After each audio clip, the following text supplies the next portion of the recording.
Macam mana kita nak login MyJPJ dengan MyDigital ID?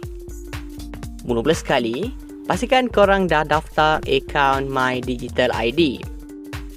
Buka aplikasi MyJPJ dan pilih log masuk dengan MyDigital ID.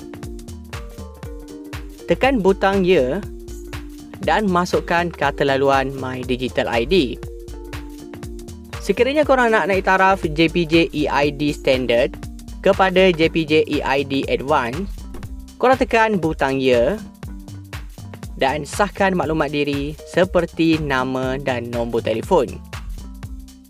Selepas berjaya log masuk dengan MyDigital ID, status MyJPJ korang akan bertukar menjadi Advance. Okey, itu sahaja untuk video pada kali ini. Kalau korang nak video lain yang berkaitan dengan MyJPJ, korang boleh komen dekat bawah. Bye-bye.